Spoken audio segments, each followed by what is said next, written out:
K. Brown was born on May 30th, 1839 in Pennsylvania. At the time he was living in Davenport, Iowa, the United States was on the brink of civil war, a conflict that would claim more American lives than any other and permanently alter the nation's course. When John enlisted on October 24th, 1861, the war was still young, and he believed it would be short. He joined the 8th Iowa Infantry, a regiment that would soon earn a reputation for endurance and sacrifice. The 8th Iowa fought in some of the Western theater's most brutal engagements, Silo, where confusion, noise, and smoke made communication nearly impossible. John was appointed 5th Major, a role that would be more important than it sounds today. During the Civil War, bugles, drums, and fifes were essential tools of command. Music signaled when to advance, retreat, wake, eat, and fight in battle. The shrill sound of the fife cut through chaos, helping units stay together when officers' voices could not be heard. As 5th Major, John helped maintain order and morale in moments when both were desperately fragile. In January of 1864, with the war dragging into its 4th year and casualties mounting, John re-enlisted. The decision mattered. Veteran soldiers were the backbone of the Union Army. By this point, the men who understood the cost of war and still chose to continue.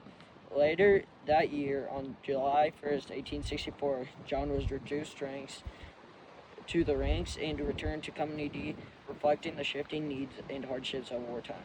By 1865, the war was ending, but its meaning was changing. The Union Army now included nearly 180,000 African American soldiers, many of whom were formerly enslaved. On June 25th, 1865, John K. Brown was discharged from the 8th Iowa, not to go home, but to be promoted. He accepted a commission as the 2nd lieutenant in the 59th United States Colored Troops.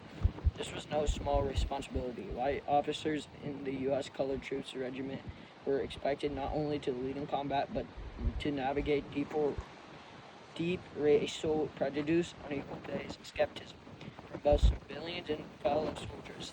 The very existence of the USCT helped redefine citizenship, service, and freedom in post-war America.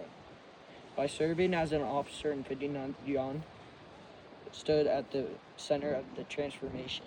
After the war, John returned to his civilian life, carrying the experiences of nation reborn through conflict, and he lived until March 1st, 1904.